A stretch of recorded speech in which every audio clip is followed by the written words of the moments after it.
Hello everyone, Glorious Gun here, and today we have some Thor gameplay mixed with a little Doctor Strange towards the end. This is going to be in Bronze 3, I believe, so obviously we are dealing with some fucking top tier, high level thinking here. This whole 15-minute video is just going to be riddled with deep philosophical discourse. But in all seriousness, this game just kind of highlights an important attribute, I think, to playing not only Marvel Rivals but any kind of hero shooter. Any game where you have a ability to change your ability rotation and it's not oriented around items like League. But that's in the sense that you really have like kind of two options when you're playing competitive in these games, or like you have kind of two different players with a mentality of bettering themselves within that ranking system. So the first of which is like typically like people that one trick. So I have a friend that only plays Thor, or I know people that only play Iron Man, or fucking they only play Iron Fist, or etc. And it's because they really resonate with that character. They love their kit. They're actively excited to play them and feel like they're proficient with that character, right? And they, whether they are actively attempting to, though I think some one tricks that actually are sustaining themselves and climbing the ranks are very aware.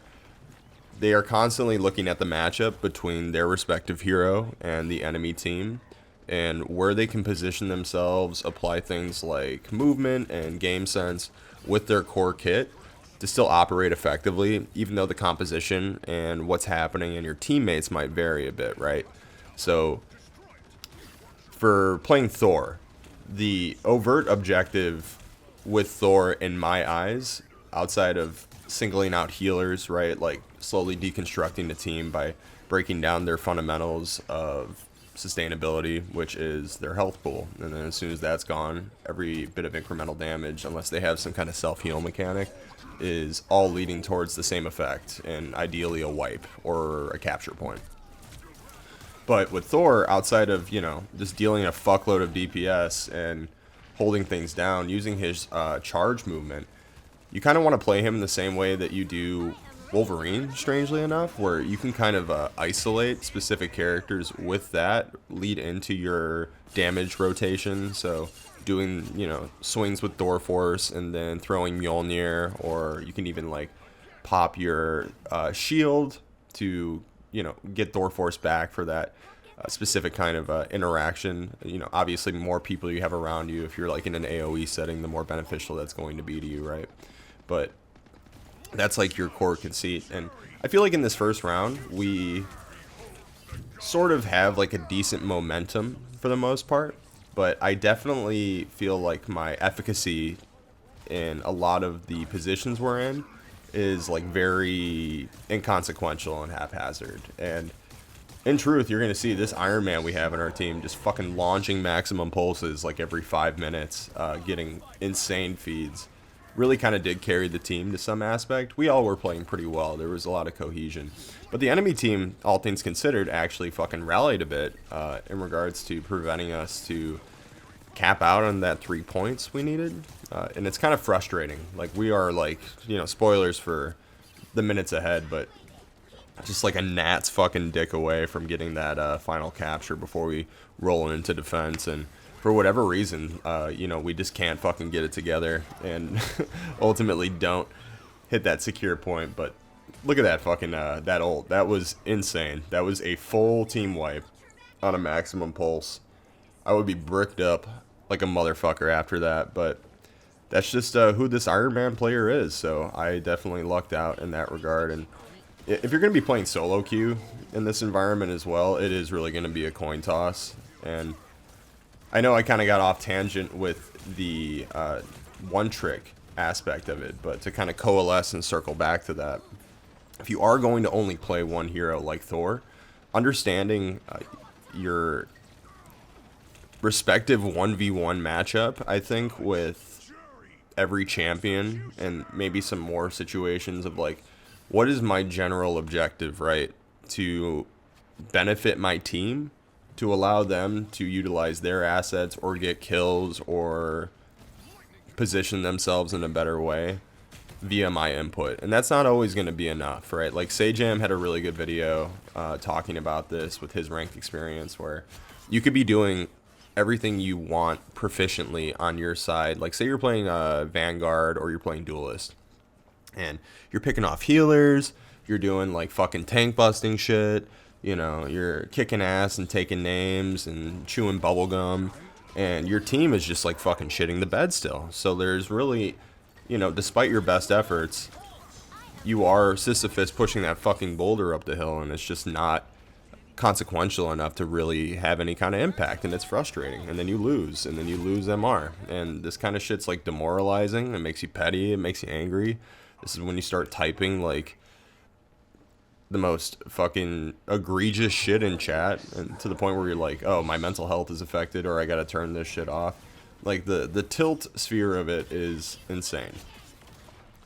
But you know, on the other end of that, I think there is a benefit too, that having that comprehension of the entire roster can make it a lot easier if you were to transition into playing a different role, which in my eyes, as I've covered before, I think if you can cover at least one character in each respective of the Trinity, right? Like you have a Jeff the Landshark, but you can play fucking Storm for the odd chance that you're gonna be able to play Duelist, right? And then having a Vanguard down if your team needs one. Also, don't look at this ult. This shit's fucking depressing. This is another reason I'm like, maybe I gotta hang up Mjolnir just for the round. But yeah, under that context, it could be extremely beneficial, you know. For me, I play Flex a lot just because of my familiarity, and I like playing all the different heroes. I feel like there is definitely a lot of utility, not in like a meta level sense, right? But I just feel like everyone's kit is like pretty fun, and then with the team up incentives as well, they are pretty cool. Like I recently, I think in this game potentially, but in another one I playing Thor while there's a Hela, and then anytime she's getting like a final hit, last kill, I just get respawned and circumvent my kill timer. Like that shit fucking rocks, you know. And there's all these kind of little like odds and ends and hidden details about the respective characters that make the time commitment and learning them pretty cool. Like easy to learn, hard to master, pretty high skill ceiling, though their respective kits are pretty rudimentary, right? So those are just archetypally like different play styles I would recommend in the rake sphere of the game. But towards the end of this unfortunate cuckoldery for the next, what is it, like 51 seconds. Look how fucking close we are. Just, it is so demoralizing. And then like you look at the feed and this poor Iron Man and everyone else is like playing their fucking heart out, and we just can't get that little inch up, unfortunately. Just a lot of performance anxiety towards this end, and you know, ultimately they just had better coordination. I don't know what the fuck I'm doing. I should be trying to take out a healer, but I'm just kind of meandering. I don't really have my team rolling in with me either, so I didn't feel as comfortable too. But yeah, just a Shakespearean tragedy, just like this ult too. Like fuck me. If I can turn back time, right? But you know, we still did pretty good. This team that we're facing, I think, while they definitely were contentious and put up a fight with this next round, and my character switch as well, we kind of definitely put the brakes on them. There is a diff there, but yeah, so I wasn't feeling like my Thor, especially after that horribly fucking embarrassing ult that just happened a second ago. I was like, you know, do I stay the course? Do I weather the storm? But I'm like, yeah, you know, fuck that. Like, I want to be able to do range DPS and block shit. And that's exactly what I do. I am ruminating over it a lot, though, here. I'm like, all right, we're running the same comp. I don't know. Oh, we got an Iron Man and Thor. Or, I'm sorry, we got an Iron Man and Bruce Banner. So, like, if I just play Strange, there you go. We have like a sick ass like radioactive damage buff, right? It's huge for Iron Man. And then you know, Strange does inadvertently benefit with like his AoE, right? It does have that modifier on there as well. But I would say for like certain characters, it definitely has a bit more impact. But yeah, I fucking love Strange. I've talked about him ad nauseum before, I believe, just in regards to having like a really good all-around kit. He's probably the closest in my eyes to Reinhardt, right? Like he has this giant regenerative shield. His float is kind of inconsequential, but I would say for like displacing yourself or, you know, I need to escape via elevation, I see the benefit there. His AoE is really cool. If you have the time to building up that meter, I believe if you get it to 100 and then you apply that RB or your AoE effect, it's like it negates any healing factor for a bit, which is huge, right? You can see that with like I think they were coded in purple or some shit, unless that was from Magneto on our team, but I don't believe so.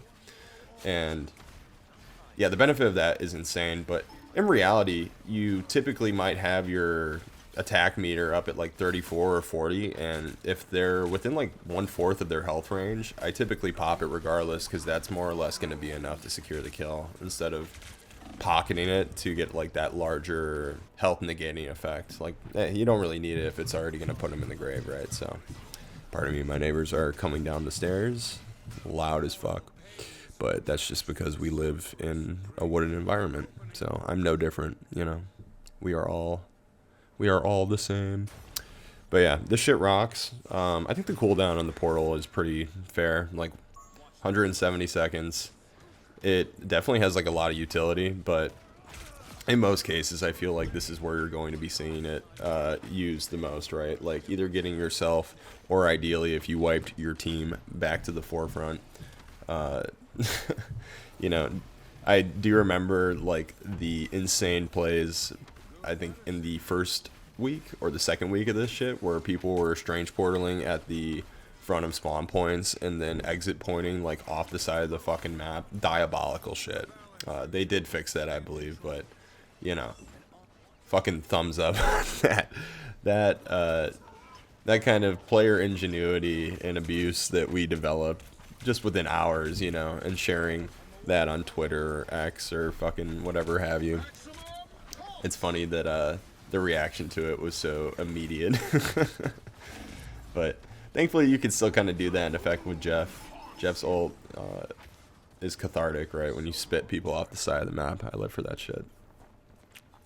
But yeah, we are pretty much cleaning house here. Teammates painting the back flank, which I appreciate. Pretty smart thing to do, to be honest with you. A lot of people are very tunneled forward, obviously dealing with like the majority of the enemy team, especially if they're kind of like putting a barrier up to them.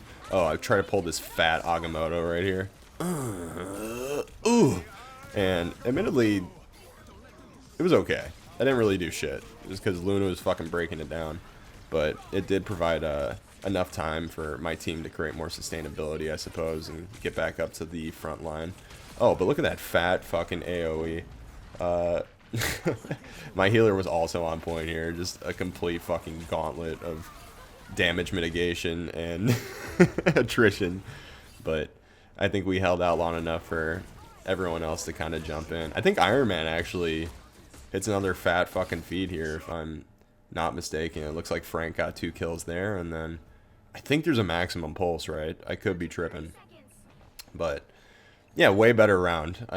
They almost capped the point. It would have been like a 2-minute extension, 2-minute 40, but we didn't have to hit that. And yeah, it was surprising. Nice turnaround. And just from switching your character too, or just identifying that there might be a better alternative for your team composition at a given time. Like my fucking dumb worm brain idea with Strange, outside of, you know, getting kills and teleporting and shit, is throwing up the shield so I can save my teammates if they're low health. But that's going to be it for this rank video. Hopefully you guys enjoyed, and thanks for listening to me meander for close to 15 minutes. But you guys have a great day, and yeah, thank you for watching.